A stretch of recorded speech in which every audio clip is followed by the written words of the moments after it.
단계가 있지 않습니까? 발단이 있고, 그 다음 전개, 그 다음 위기가 있어요. 그리고 절정이 있고, 그리고 결말이 있어요.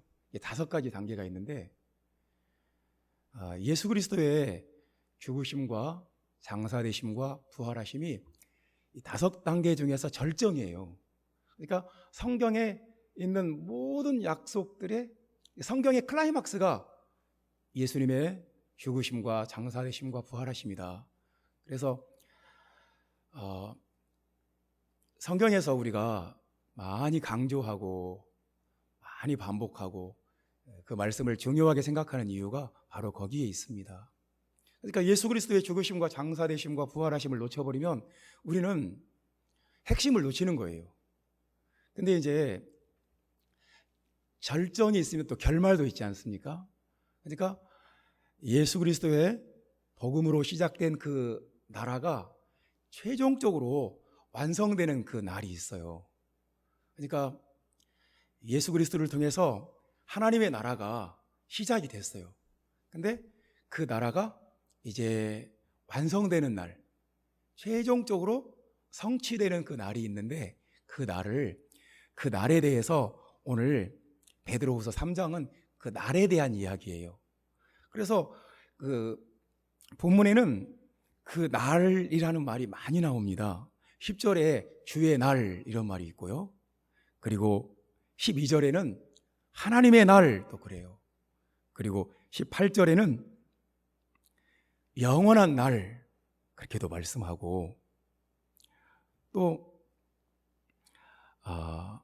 7절에는 또 심판과 멸망의 날 그러고요.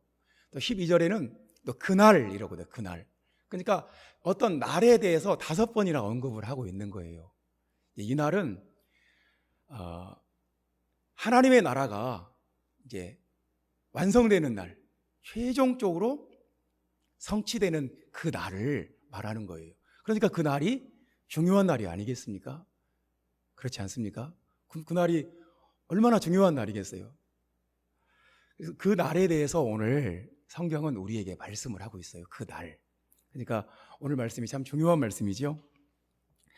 그래서 이제 우리에게 그 날이 임하기를 바라보고 간절히 사모하라. 왜냐하면 하나님의 그 구원의 프로젝트가 최종적으로 완성되는 날이니까요. 이제 모든 악이, 모든 흑암의 권세가 이제 사라지고, 이제 성경의 모든 약속들이 최종적으로 이루어지는 날, 이사야서에 예언된 그 나라가 최종적으로 이루어지는 날, 요한계시록에 있는 그 새하늘과 새 땅이 최종적으로 완성되는 날, 그러니까 그날이 얼마나 중요한 날이겠습니까? 그 날에 대해서 말씀을 하는데, 그 날이 어떤 사람에게는 심판과 멸망의 날이라는 거예요. 그러니까 어떤 사람에게는 아주 영원한 하나님의 나라가 시작되는 날이고, 어떤 사람에게는 심판과 멸망의 날이 되기도 하고, 상반된 거예요.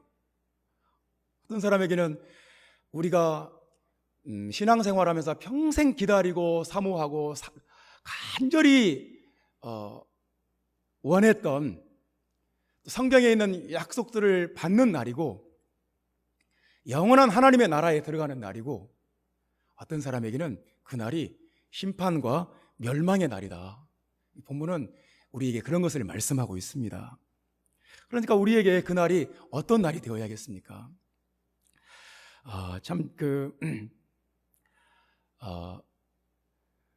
이 하나님의 날, 이 주님의 날과 관련해서 가장 중요한 말은 뭐냐면 드러난다 하는 말입니다. 오늘 10절 말씀에 보면 땅과 그 중에 있는 모든 일이 드러나리로다 이렇게 말씀합니다. 드러난다. 그냥 감춰졌던 것들이 다 드러난다는 거예요.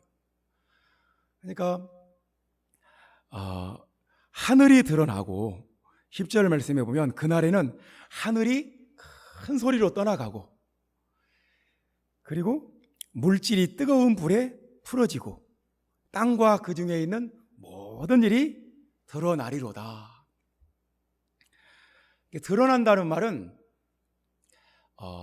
이 선과 악이 이제 선은 선으로 악은 악으로 드러난다는 것입니다. 지금은 모든 것이 좀 이렇게 혼잡하게 되어 있고 지금은 모든 것이 뒤섞여 있어요. 우리가 가을에 산에 가서 버섯을 딴다고 합시다. 그러면 우리는 어떤 버섯이 먹을 수 있는 버섯이고 어떤 버섯이 독버섯인지 알지 못해요. 이게 다 비슷하게 생겼고 비슷하게 섞여 있어요. 그래서 우리는 이 어떤 것이 독버섯이고 어떤 것이 식용버섯인지 모르기 때문에 위험해요. 그래서 이것이 식용버섯이다, 이것은 독버섯이다 구분할 수 있는 그런 그것이 확실히 구별되지 않아요. 다 이렇게 섞여 있어요. 그와 마찬가지로 지금 하늘과 땅과 이 모든 세상에는 선과 악이 다 뒤섞여 있어요. 무엇이 선인지 무엇이 악인지 분명히 구별되지 않았어요. 심지어 악한 마귀가 광명의 천사로 가장해서 활동하기 때문에 그렇지 않습니까? 아주 성경이 그렇게 말씀하지 않습니까? 가장한다고. 악한 귀신이, 악한 마귀가 광명의 천사로 딱 가장해가지고 자기가 천사인 척 행세하고, 그러니까 지금은 하늘에 그리고 땅에 모든 것이 선과 악이 막 뒤죽박죽이고 섞여 있고, 그런데 그 날에는 하늘에서 이제 드러납니다. 공중의 권세 잡은 악한 마귀가 딱 하나님께 결박되어 가지고 이 하나님의 말씀의 권세 앞에 결박되어 가지고 이제 딱 드러나요. 이것이 마귀다. 그리고 이것이 하나님이고 하나님의 성령이고 이것이 악한 마귀의 영이다. 이제 그날에는 드러난다는 거예요. 그러니까 우리가 베드로후서 3장 주님의 날과 관련해서 딱 한 가지 기억해야 될 말씀이 드러난다는 말씀이에요. 딱 드러난다. 무엇으로 드러나냐면 하나님의 말씀으로 드러난다는 거예요. 물질이 뜨거운 불에 풀어지고, 이 말도 우리가 이렇게 해석을 해볼 수 있습니다. 물질은 어떤 세상에 모든 만물을 구성하고 있는 기본 단위를 말해요. 좀 과학적인 표현이에요. 그러니까 성경 시대의 사람들은 물질의 기본 단위를 이런 것이라고 생각했어요. 공기, 불, 물, 땅, 이런 것들이 흙, 이런 것들이 기본 단위다.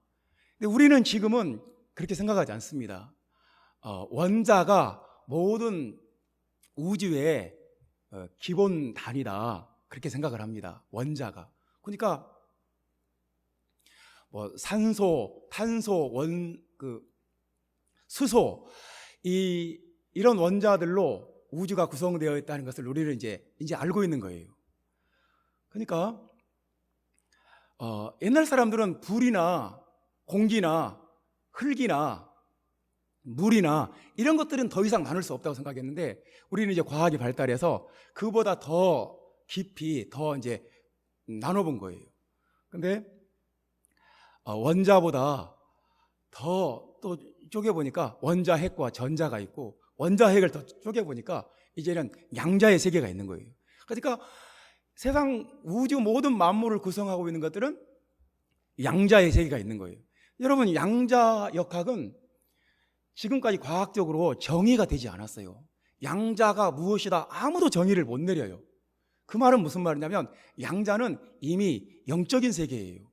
양자의 세계까지 들어가 버리면 이것은 양자는 앞도 없고 뒤도 없고 시간의 흐름도 거슬러 버리고, 얘는 관찰자의 의지에 또 따라서 또 바뀌어요. 그것을 누가 관찰하느냐에 따라서, 어떤 마음을 가지고 관찰하느냐에 따라서 바뀌어요. 그러니까 이제 우리는 이 세상 모든 만물들이 어떤 누군가의 의지가 그 속에 개입되어 있다는 것을 알게 되었어요. 이 세상이 물질로 구성되어 있는 것 같지만 그 물질도 쪼개 들어가 보면 결국은 그 속에 누군가의 의지가 개입될 수 있는 그런 것이라는 것을 이제 우리는 알게 되었어요. 그래서 모든 물질에 어떤 악한 의지가 개입되기도 하고 선한 의지가 개입되기도 하고, 그래서 이 피조물이 막 생태계가 기후 변화가 어떤 막 그 재난이 벌어지는 것들은 다 하나님이 원래 창조하실 때의 모습이 아니에요. 하나님이 원래 창조하실 때 그런 막 쓰나미가 일어나고 태풍이 오고 또 바이러스가 일어나고 막 이 자연재해로 사람이 고통받는 그런 세상이 아니었어요. 근데 이 세상이 물질이 악해진 거예요. 피조물이 뭔가 타락한 거예요. 그 타락한 피조물을 이 뜨거운 불에 풀어진다는 말은 분해해버린다는 거예요. 그래서 그 타락한 피조물을 완전히 회복한다는 거예요. 이 주님의 날에 이 타락한 피조물, 약한 세계가 하나님이 원래 창조하셨던 그 모습으로 회복된다, 그런 말씀입니다. 그래서 드러난다는 말, 모든 것이 드러나는 거예요. 선과 악이 종말론적으로 드러납니다. 우리가 살다 보면 모든 것이 다 드러나지 않습니까? 그 사람이 어떤 사람인지, 그 사람의 인격과 신앙이 어떤 것인지 다 드러나지 않습니까? 하늘과 땅과 땅에 있는 모든 것이 드러날 뿐 아니라 우리들도 이제 하나님 앞에 드러나게 됩니다. 그러니까 드러난다는 말씀 안에는 우리까지 다 포함이 되는 거예요. 우리가 어떤 사람인지 하나님의 말씀 앞에 드러난다는 거예요. 그래서 말씀에 대한 태도가 참 중요합니다. 내가 어떤 사람이냐 하는 것은, 내가 하나님 앞에서 어떤 사람이냐 하는 것은 내가 말씀에 대해서 어떤 태도를 가지고 있느냐, 그걸로 보는 거예요. 그래서 오늘 본문에 보면 말씀에 대해서 굉장히 불량한 사람들이, 그런 사람들이 나와요. 3절에 보면 먼저 이것을 알지니 말세에 조롱하는 자들이 와서, 그러니까 하나님의 말씀에 대해서 조롱하는 자들이 나온다는 거예요. 조롱하는 자들. 하나님의 말씀을 그냥 농담으로 생각해요. 그냥 뭐 어떤 신화 같은 이야기, 과학자들이 말하는 것은 절대적인 진리라고 생각하면서 성경에 있는 것은 아주 그 고대에 과학이 발달되지 않았을 때 어떤 미신적인 이야기로 그렇게 농담으로 생각하는 이런 사람들이 나온다는 거예요. 그러니까 이런 사람들은 그 마음속에 하나님의 말씀이 역사할 수가 없어요. 하나님의 말씀이 그 속에 역사할 수가 없는 거예요. 그래서 하나님의 말씀에 대해서 조롱하는 자들, 자기의 정욕을 따라 행하며 조롱하는 자들, 이런 자들이 나온다고 말씀합니다. 우리는 내가 하나님의 말씀에 대해서 이런 태도를 갖고 있지 않은지, 하나님의 말씀에 대해서 그냥 농담같이 생각하는 것 아닌지, 우리가 우리 자신을 돌아봐야 됩니다. 또 5절 말씀에 보면 어떤 사람들이 있냐면, 이는 하늘이 옛적부터 있는 것과 땅이 물에서 나와 물로 성립된 것도 하나님의 말씀으로 된 것을 그들이 일부러 잊으려 함이로다. 하나님의 말씀을 일부러 잊어버리려고 그래요. 그러니까 이것은 무슨 말이냐면 무시한다는 거예요. 하나님의 말씀을 그냥 그거 뭐 들어도 되고 안 들어도 되고, 그러니까 하나님의 말씀을 아무리 들어도 소용이 없어요. 그냥 무시해버리니까, 일부러 무시하니까. 그러니까 이런 걸 보고 한자성어로 우의독경 그럽니다. 소기의 경읽기. 아무리 하나님의 말씀을 들어도 그냥 마음에 와닿는 것이 없는 거예요. 그러니까 얼마나 이게 불행한 일입니까? 이제 이런 사람은 이제 말세에 하나님 앞에서 다 드러난다는 거예요. 이제 이 사람이 진짜 믿음을 가졌는지 아니면 그냥 형식적인 신앙을 가졌는지 그 말씀으로, 그러니까 하나님의 말씀으로 하늘과 땅과 그 중에 모든 것이 드러나는 것처럼 우리들도 하나님의 말씀이라는 그 어떤 그 거대한 어떤 MRI 장치 같은 데서 우리를 다 이렇게 감찰을 하는 거예요. 하나님의 말씀 앞에 내가 어떤 사람인가. 또 어떤 사람도 있냐면 16절 말씀 보면 하나님의 말씀을 억지로 풀다가 그런 말이 나와요. 또 그 모든 편지에도 이런 일에 관하여 말하였으되 그 중에 알기 어려운 것이 더러 있으되 무식한 자들과 굳세지 못한 자들이 다른 성경과 같이 그것도 억지로 풀다가 스스로 멸망에 이르느니라. 이제 하나님의 말씀을 그냥 억지로 풀어버려요. 알긴 아는데 억지로 푼다는 말은 뭐냐면 자기의 어떤 그 프레임을 딱 가지고 있어요. 그리고 하나님의 말씀을 아무리 들어도 그 말씀을 자기의 프레임에다 딱딱 맞춰버리는 거예요. 그러니까 자기의 고정관념이 딱 있고 그 고정관념에다 하나님 말씀을 맞춰요. 그 그리스 신화에 보면 어떤 침대가 있는데 그 이제 나그네들이 이제 그 여관에 이제 잠자러 가는 거예요. 그러면 침대가 딱 정해져 있어요. 근데 그 침대 키가 큰 사람은 그 침대가 좀 작을 것이고 키가 작은 사람은 침대가 클 거예요. 그런데 그 여관은 이상하게 무조건 그 침대 사이즈에 맞춰야 돼요. 그래서 침대보다 키가 큰 사람 발을 잘라버려요. 그 사이즈에 딱 맞아야 돼요. 그리고 침대보다 키가 작은 사람은 막 잡아 늘려요. 거기에 맞추기 위해서. 이상한 그런 침대가 있어요. 이게 무슨 얘기냐면 하나님의 말씀을 듣고 말씀에다가 자신을 맞춰야 되는데 하나님의 말씀을 자기한테 맞춰버리는 거예요. 하나님 말씀을 탁탁 잘라서 나한테 맞춰버리는 거예요. 이것이 억지로 푸는 거죠. 그러니까 이단들은 하나님의 말씀을 억지로 풀어요. 자기들의 어떤 그 교리의 틀이 딱 있고 거기에다가 성경을 다 이용해가지고 성경을 이상하게 풀어가지고 거기다 딱딱딱 맞춰서 자기들의 교리를 성경으로 증명하고 합리화시키는데 성경을 이용해요. 그러니까 여러분 생각을 해봅시다. 하나님의 말씀을 조롱하는 자들, 일부러 잊어버리고 무시하는 자들, 억지로 푸는 자들, 이런 사람은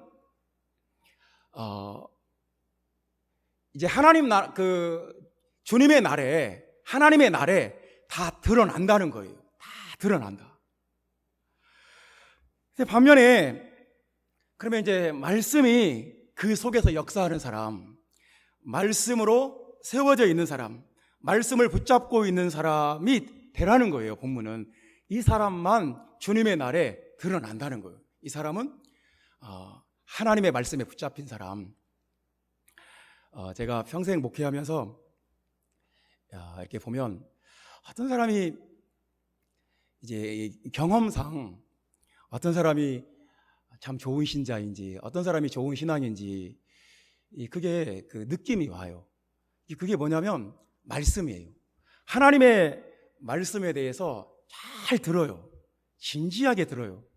그리고 말씀으로 찔림을 받고 그것을 통해서 말씀대로 살려고 노력을 해요.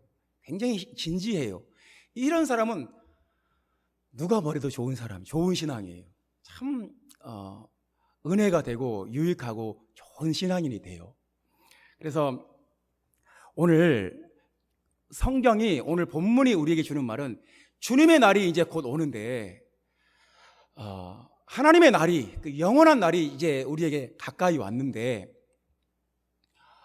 우리가 어떠한 사람이 되어야 마땅하냐, 그 얘기예요. 11절 말씀에 보면 이런 말씀이 있지 않습니까? 이 모든 것이 이렇게 풀어지리니 너희가 어떠한 사람이 되어야 마땅하냐, 어떠한 사람이 되어야 마땅하냐.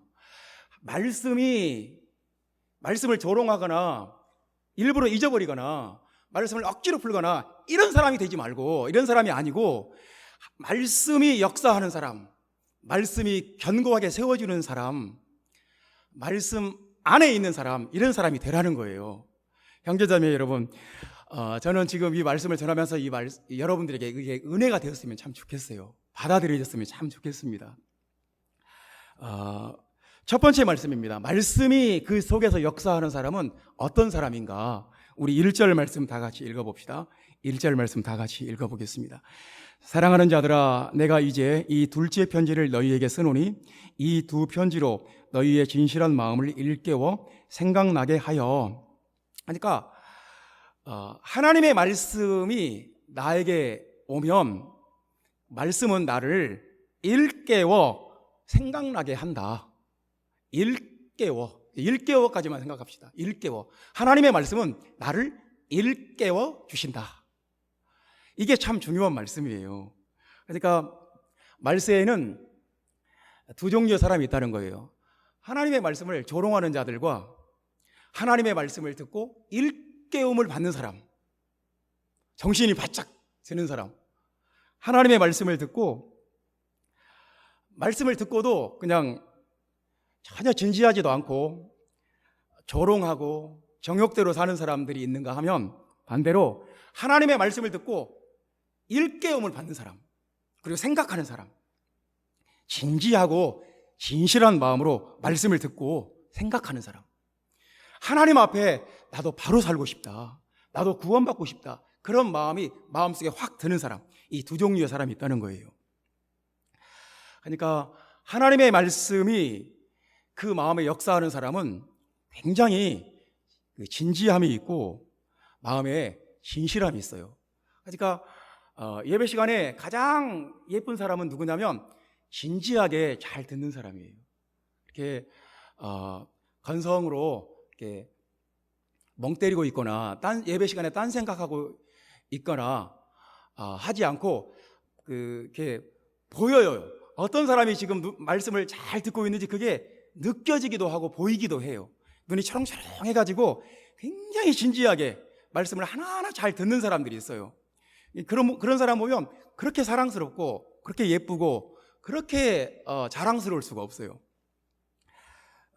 형제자매 여러분, 우리가 믿는 예수는 장난이 아닌 거예요. 그냥 건성으로 그냥 교회 다니고 건성으로 믿어도 되는 그런 예수가 아닌 거예요.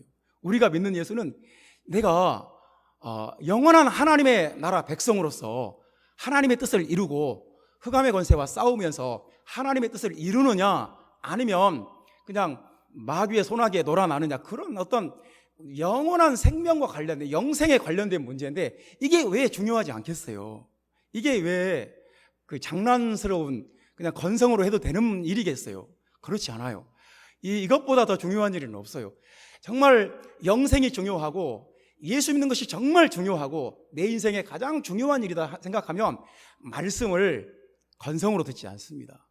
말씀에 대해서 장난으로 생각하지 않아요. 말씀을 조롱거리나 어떤 농담거리로 생각하지 않아요. 하나님의 말씀 앞에서 굉장히 진지하고 진실하게 그 말씀을 듣고 깜짝 놀래고 양심의 찔림을 받고 이것이 말씀은 일깨워요, 우리를. 살아계신 하나님의 말씀은 우리를 일깨우는 능력이 있어요. 그러니까 말씀을 듣고 일깨워진다, 그리고 생각한다, 뭔가를 기억한다, 그 사람은 말씀이 역사하는 사람이에요. 그런 사람은 주님의 날에 드러나요. 이 사람은 말씀의 능력 가운데 있는 사람, 이렇게 드러난다는 거예요. 그러니까 여러분, 우리가 하나님의 말씀에 대한 나의 태도가 얼마나 중요한지 다시 한번 우리가 생각해야 되지 않겠습니까? 주님의 날이 도둑같이 온다고 말씀하는데 말씀을 들어도 마음에 와닿는 것도 없고 별로 중요한 것 같지도 않고 의미 있게 들리지도 않고 그냥 온통 머릿속에 그냥 포털 사이트에 있는 그 어떤 그냥 시간만 나면 핸드폰 들여다보고 있고 그냥 머릿속에 뭔가 꽉 차서 하나님의 말씀이 들어갈 틈이 없고, 이것이 어떻게 이 마지막 때 이 정말 주님의 날이 오고 이제 주님의 날이 도적같이 오는데, 그리고 어마어마한 환란의 시기가 오는데 어떻게 그 환란의 시기를 이겨내려고 저렇게 건성으로 말씀을 듣고 저러는지 참 두렵고 답답할 때가 많은 거예요. 형제자매 여러분, 하나님의 말씀이 역사하는 사람은 그 말씀이 그 사람을 일깨워요. 생각하게 만들어요. 진지하게 만들고 아주 진실한 사람이 되게 만들어요. 하나님의 말씀은 듣는 사람의 마음을 일깨워 주신다는 것을 여러분 믿으시고 그런 역사가 여러분 안에 있도록 기도하시기를 바랍니다. 하나님의 말씀이 나를 일깨워 주시는 능력이 있다. 두 번째 말씀은 하나님의 말씀이 그 사람에게 역사하면 회개하게 하신다 하는 말씀입니다. 9절 말씀 우리 다 같이 읽어봅시다. 주의 약속은 어떤 이들이 더디다고 생각하는 것 같이 더딘 것이 아니라 오직 주께서는 너희를 대하여 오래 참으사 아무도 멸망하지 아니하고 다 회개하기에 이르기를 원하시느니라. 아멘. 여기서 중요한 말이 뭐냐면 회개하라는 말이 아니라 회개하기에 이른다는 거예요. 그러니까 주님은 우리가 하나님 앞 말씀이 내 속에 들어오면 회개하기에 이른다는 거예요. 회개하게 만드신다는 거예요. 회개하게 하신다. 그러니까 하나님의 말씀은 정말 살아계신 하나님의 말씀이 내 속에 들어오면 나를 회개하게 만드신다. 세상에서 가장 위험한 사람이 나는 회개할 것 없다 하는 사람이에요. 나는 회개하려고 해도 뭘 회개해야 될지 모르겠다. 이게 가장 위험한 신앙이에요. 이것보다 좀 무모한 신앙이 없어요. 하나님 앞에서 우리는 정말 죄 가운데 살고 있고 죄의 영향을 받지 않을 수 없는 그런 세상에 살고 있어요. 그 영적으로, 육신적으로, 또 세상적으로 나를 둘러싸고 있는, 생각해 보세요. 내 마음 속에서 선한 것이 나옵니까? 내 마음 속에서 선한 것이 나오지 않습니다. 나를 둘러싸고 있는 이 세상 환경을 보세요. 그 세상에서 선하고 은혜로운 것이 얼마나 있습니까? 여러분, 나를 둘러싸고 있는 영적인 환경을 생각해 보세요. 악한 마귀가 어떻게 쓰든지 틈을 타는, 그러니까 우리는 세 가지로 둘러싸여 있는 거예요. 내 악한 자아와, 그리고 내가 처해 있는 어떤 그 환경, 세상적인 환경, 그리고 영적인 환경, 전부 다 만만치 않아요. 그런 어떤 악 속에 우리가 둘러싸여 있어요. 세 겹으로. 그런 속에서 우리가 살고 있기 때문에 나도 모르게 다른 사람에게 상처를 줄 수 있고, 나도 모르게 죄를 지을 수 있고, 나도 모르게 어리석은 일을 할 수도 있고, 나도 모르게 경솔하게 행동할 수 있고. 그래서 우리는 하나님 앞에 회개하지 않을 수가 없어요. 그래서 하나님의 말씀을 들으면 반드시 양심에 찔려요. 뭔가 뜨끔한 게 있어요. 내가 하나님 말씀대로 저 말씀대로 살지 못했구나.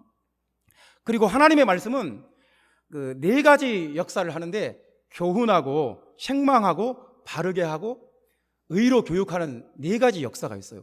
그러니까 하나님의 말씀을 들으면 하나님의 말씀을 제대로 들으면 교훈을 받아요. 그리고 책망을 받아요. 그리고 바르게 하심 교정해버려요. 그리고 의로 교육해요. 그러니까 하나님의 말씀을 듣고 그렇구나 하고 끝나는 게 아니에요. 뭔가 역사를 해요. 교훈하고 책망하고 바르게 하고 의로 교육하는, 뭔가 하나님의 말씀은 우리 심령 속에 들어와서 내 마음을 바꾸고 내 환경을 바꾸고 내가 살고 있는 그 영적인 환경을 확 바꿔버려요. 시편 기자들도 아침마다 주의 말씀이 나를 훈계한다고 그렇게 고백해요. 아침마다 주의 말씀이 내 심장을 찌른다고. 그러니까 하나님의 말씀은 그냥 어떤 공자님 말씀이나 그냥 좋은 말씀이 아니에요. 어떤 도덕적인 교훈 이상이에요. 살아서 역사하는 좌우의 날선 검과 같이 예리한 거예요. 그래서 말씀이 내 속에 들어오면 반드시 회개하게 돼 있어요. 그리고 변화하게 돼 있어요. 계속해서 새로워지지 않을 수가 없어요. 하나님의 말씀은 어떤 성경에 대한 어떤 고고학적인 지식 축적이 아니에요. 성경에 대한 어떤 신학적인, 교직 신학적인 지식을 계속 쌓아가는 그런 게 아니에요. 하나님의 말씀은 호흡이에요, 호흡. 내가 지금 숨 쉬고 있는 것처럼 하나님의 말씀이 내 속에 들어왔다가 나가야 돼요. 하나님의 말씀이 내 속에 들어오면 그 신선한 공기가 들어오고 이산화탄소가 내뿜어지는 거예요. 하나님의 말씀은 혈액순환이에요.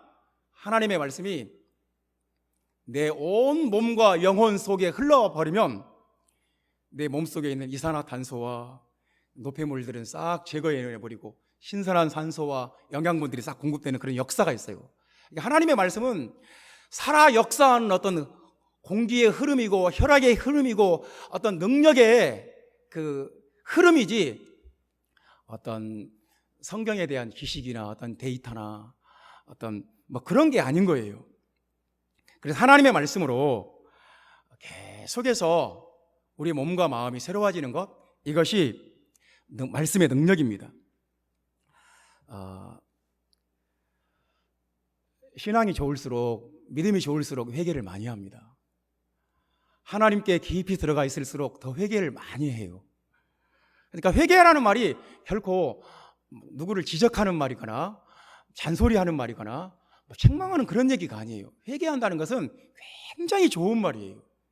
굉장히 은혜가 되는 말, 이것보다 더 좋은 말이 없어요. 회개합시다. 이 말은 정말 좋은, 한 단계 더 업그레이드 합시다. 더 악습을 버리고 유혹의 욕심을 따라 썩어져가는 구습을 벗어버리고 새 사람이 됩시다. 더 하나님이 기뻐하는 사람이 됩시다.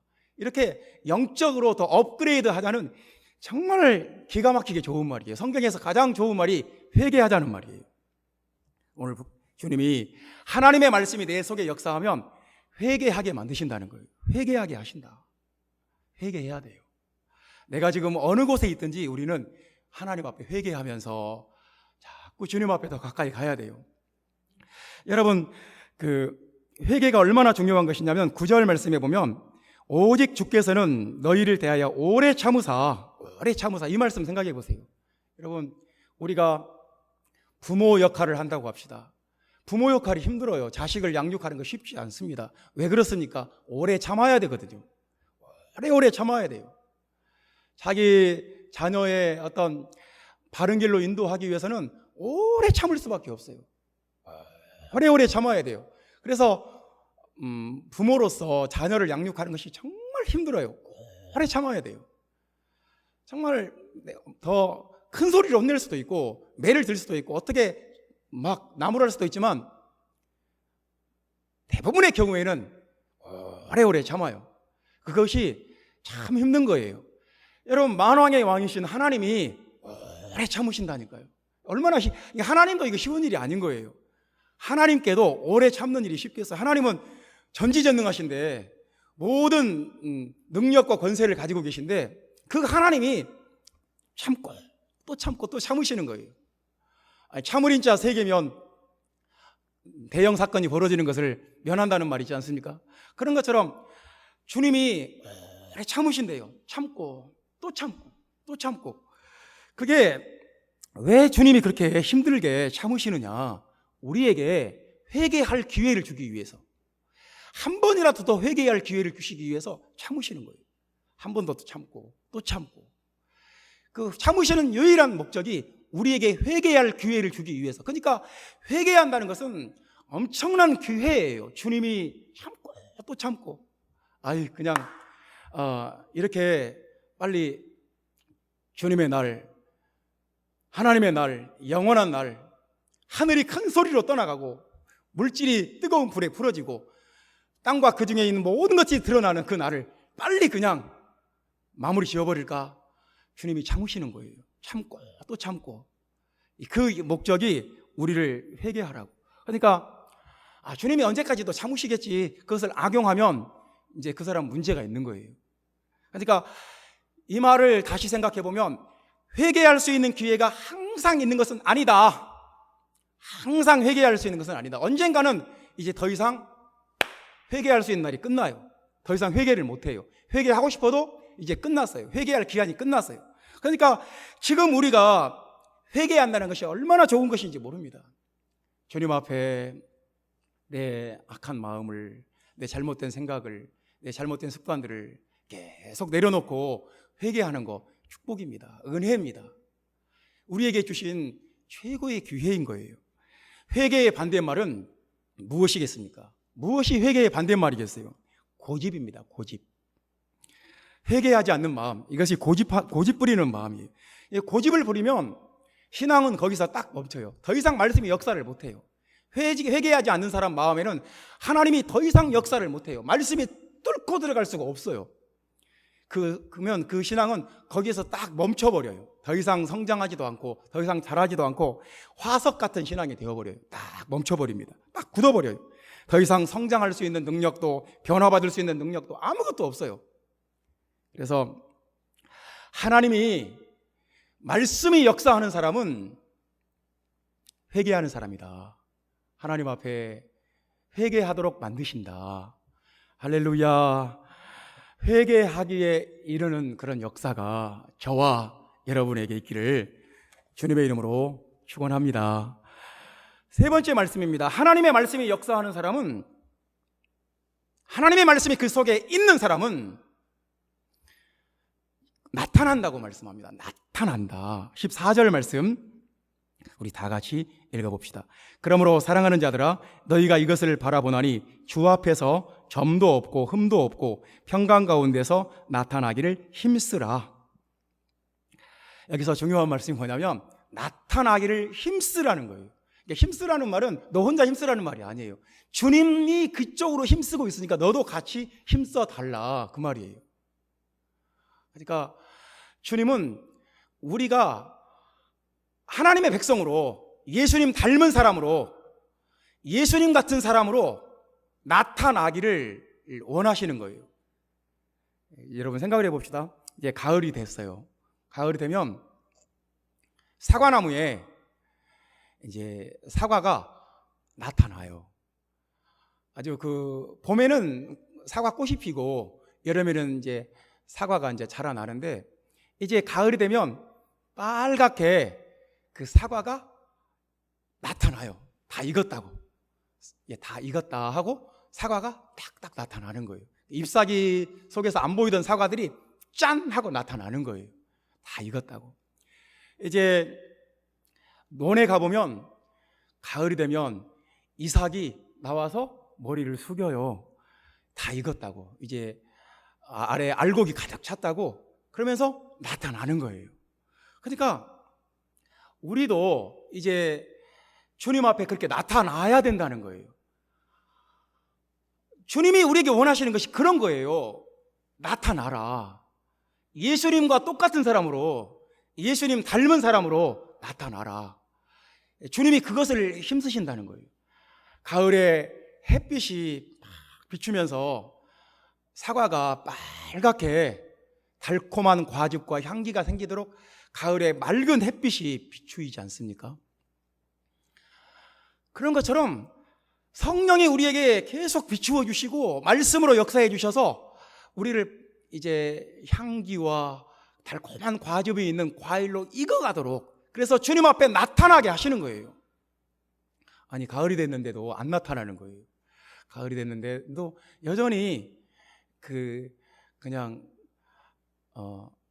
아주 그냥 익지도 않고, 그리고 태풍이 왔는데 다 떨어져서 땅에 떨어져 버리고 그냥 나타나질 않는 거예요. 주님, 농사 짓는 사람이 얼마나 괴롭겠어요. 주님도 마찬가지인 거예요. 우리 한 사람 한 사람이 예수님을 닮은 사람으로, 말씀을 듣고 변화된 사람으로 이렇게 나타나는 거. 그러니까 우리는 우리 인생을 막 살면 안 되는 거예요. 왜냐하면 우리는 나타나야 되기 때문에.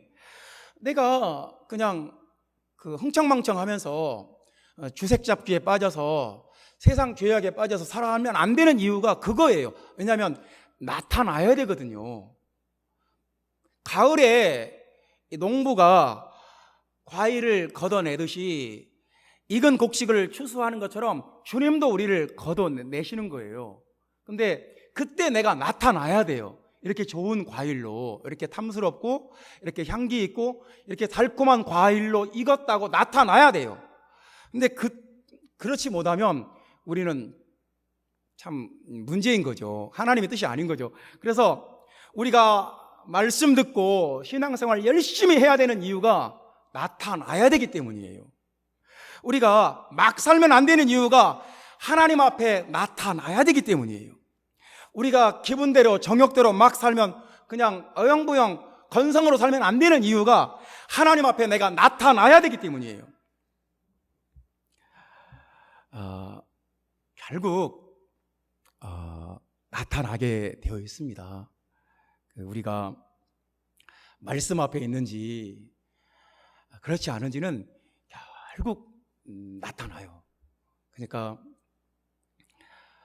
이게 얼마나 중요한 일이겠습니까? 내가 누군지, 내가 진짜 신앙인지 그렇지 않은지, 내가 정말 하나님을 잘 믿는 사람인지 아니면 그냥 형식적으로 믿는지 다 나타나요. 이 마지막 때 주님이 오시는 날 다 나타나요. 그러니까 우리가 사람들이 나를 어떻게 보는지가 중요한 게 아니에요. 내가 하나님 앞에서 어떻게 나타날까, 이게 중요한 거예요. 사람은 속일 수 있어도 하나님을 속일 수는 없어요. 세상이 힘들고 악하고 우리가 많이 괴로워요. 그래도 이 세상에서 우리는 이걸 놓치면 안 돼요. 주님 앞에 나타나는 사람이다. 주님 앞에 나타나는 사람과 그렇지 못한 사람의 차이가 어디서 오냐면 말씀이에요. 말씀을 받아들이고 깨닫고 하나님의 말씀대로 순종하려고 하고, 그러면 그 사람은 말씀으로 잘 익어가요. 향기롭게 그리스도의 향기가 있고 아주 주님을 기쁘시게 하는 사람으로 나타나는 거예요. 그런데 하나님 말씀 무시하고 하나님 말씀을 억지로 풀다가 스스로 멸망하는 사람, 하나님의 말씀을 그냥 무시하고 미혹에 빠지는 사람, 이것은 주님 앞에 이제 나타나지 못한 거예요. 결국 주님은 우리를 말씀을 보내서, 성령을 보내서 자꾸 우리를 나타나게 해요. 형제자매 여러분, 말씀을 마무리 짓겠습니다. 주님의 날이 온다고 말씀합니다. 그리고 하나님의 날이 온다. 우리는 지금 세상 살면서 한 번도 경험하지 못한 일들을 경험하고 있어요. 저는 어려서 초등학교 때부터 교회 다니고 이렇게 온라인으로 예배드리는 게 처음이에요. 앞으로는 이보다 더한 일이 생길지도 모르겠어요. 앞으로 세상이 어떻게 바뀔지 모르겠어요. 이 모든 것들이 주님 오실 날이 가까웠다는 것을 보여주는 징조가 아닌가 싶어요. 그래서 주님의 날, 그 날은 영원한 날이고 하나님의 나라가 최종적으로 완성되는 그 날은 또 심판과 멸망의 날이기도 해요. 모든 것이 드러나는 날이에요. 하나님의 말씀 앞에서 하늘도 드러나고 땅도 드러나고 그 중에 모든 것이 다 드러나고 심지어 우리 자신도 드러나는 날이에요. 하나님의 말씀이 여러분 속에 역사해서 여러분의 진실한 마음을 일깨워 주시기를 주님의 이름으로 축원합니다. 하나님의 말씀이 여러분을 회개하는 역사가 회개하게 하시기를 간절히 원합니다. 하나님의 말씀으로 우리가 좋은 신자로, 좋은 그리스도인으로, 예수님 닮은 사람으로 나타나게 되기를 주님의 이름으로 축원합니다. 기도하겠습니다.